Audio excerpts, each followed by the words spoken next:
I speak now to those who heed a darker call.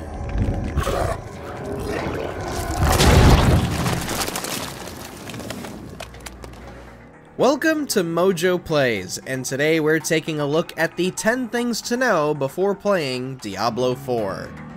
To truly embrace this power, you must take it into the world. The newest game from Blizzard Entertainment has finally gone gold, but should you spend your ducats on it right this instant? Here are some pieces of info to help you make that decision. Do you plan on getting Diablo 4 at launch? Which character class are you going to start with? Let us know down in the comments. I'm looking at Necromancer personally.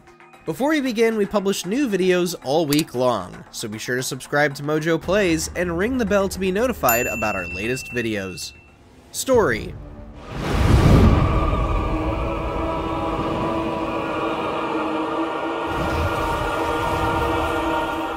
Given how rare it is for us to get a new Diablo game, it can be a bit tough to follow the continuity and overarching narrative of the series. Thankfully, the distant events can let you jump into just about any one of the games, and Diablo 4 is no different.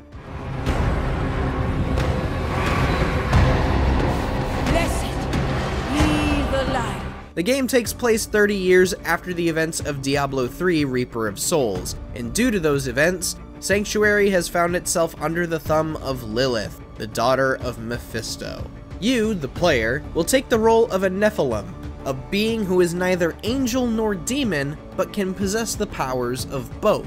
Of course, your existence is the only thing that can bring down Lilith and her army.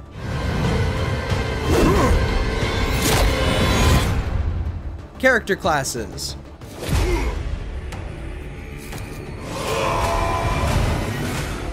As with many RPGs, you'll need some idea of what each character class is capable of before jumping in. Last thing you want is to be stuck with something you may not enjoy later on. Diablo 4 will have 5 character classes for you to select from at the start of your quest.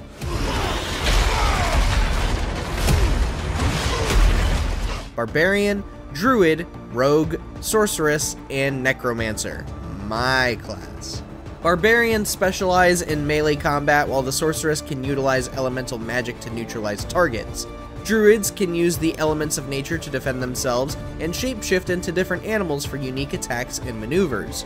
Rogues can do the usual rogue stuff, you know, daggers, bows, landing critical hits frequently and almost unfairly. And then you have the Necromancer, my favorite class. The dark magic users that can conjure up creatures to fight for them and drain their enemy's life force.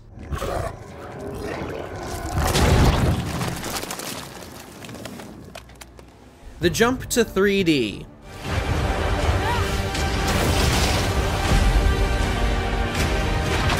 One of the biggest milestones for Diablo 4 is its visual evolution. While 3 did bring the series into the realm of 3D visuals, it still utilized a lot of 2.5D visuals for its environments, level design, and cutscenes. Diablo 4, on the other hand, is making the jump to using 3D assets for, well, just about everything.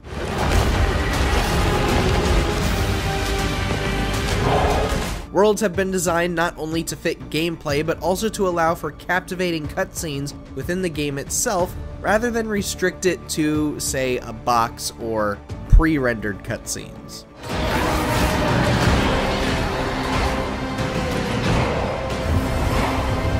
An effective chance.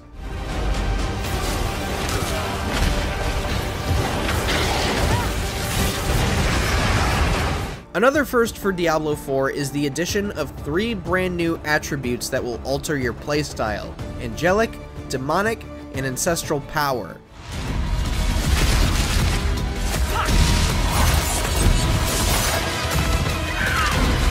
The Angelic attribute will affect the duration and strength of effects that will benefit you, whereas Demonic will affect how strong your debuffs are against enemies. As for Ancestral Power, this attribute will determine how often you apply certain effects on your targets. From the sound of it, these might play a significant role in creating a strong build.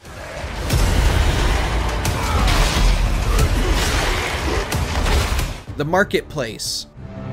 May we fight true in his holy One of the biggest train wrecks we saw with Diablo 3 was its marketplace, more specifically, the auction house. For those unfamiliar, this aspect of the game allowed players to trade just about anything they could nab in the game for real-world money or in-game currency. However, it caused all sorts of problems with the game's economy. That's cool, we want to give you some of that opportunity, to target farm a little bit. Diablo 4 will be incorporating a marketplace, but no auction house. Additionally, the marketplace will have tighter restrictions to maintain the game's balance and economy. Maybe you're looking for an amulet or looking for a ring. You know, maybe you're looking for a Shaco. A couple of asterisks.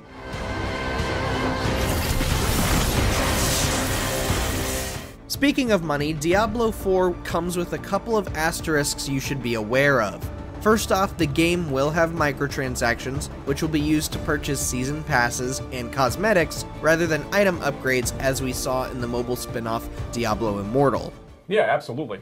But the biggest setback for some players will be the game's online requirement. In order to play Diablo 4, you will need a constant online connection regardless if you're doing PvP or just progressing in the main campaign. So take your data plans and ISP's consistency into consideration before you go dropping your $60 or $70 on this game. And it's either, okay, destroy it before it does that, or get the heck away as fast as possible. Beta woes.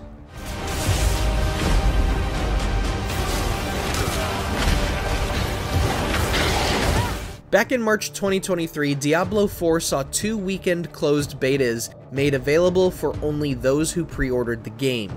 During this time, Blizzard ran into some hitches that raised the alarm for some.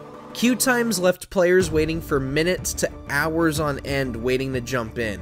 PC players, on the other hand, experienced improper balance between GPU and CPU usage. Who follow an unquenchable yearning. Blizzard has stated that the beta has helped them identify the problems and adjust accordingly. However, if you've been paying attention to the recent decline in the quality of PC ports, it might be worth waiting until launch to see what people are saying if you really want to play this on your PC. That's right. Development woes. But then there's a lot of questions. Diablo 4's beta hasn't even been the biggest headache for Blizzard. In the middle of development, Blizzard Entertainment found itself at the center of a massive lawsuit regarding its work environment, with employees reporting on insensitive and inappropriate behavior both personal and widespread. Blizzard became embroiled in a lawsuit filed by the California Department of Fair Employment and Housing.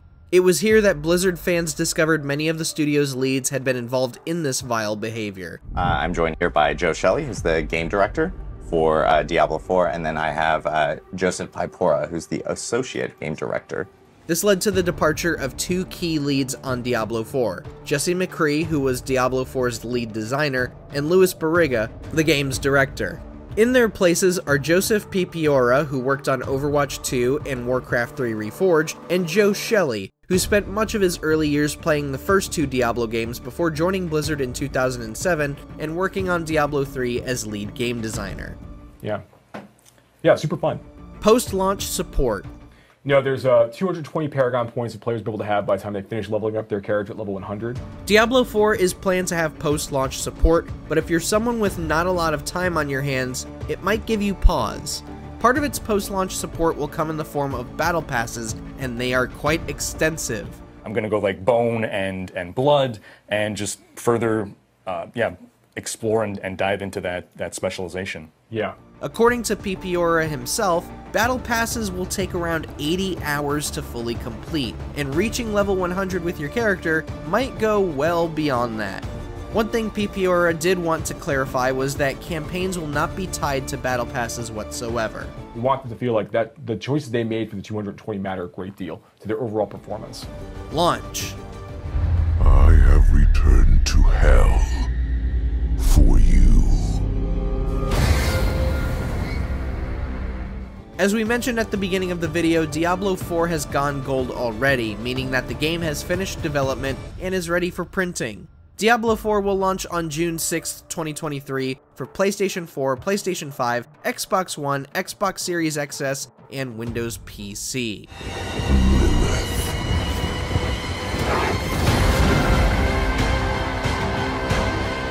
A standard copy will cost $69.99 USD, with other editions inflating the price by throwing in digital goodies at $89.99 USD and $99.99 USD. Remember to be mindful with your money, and maybe we'll see you in hell this summer.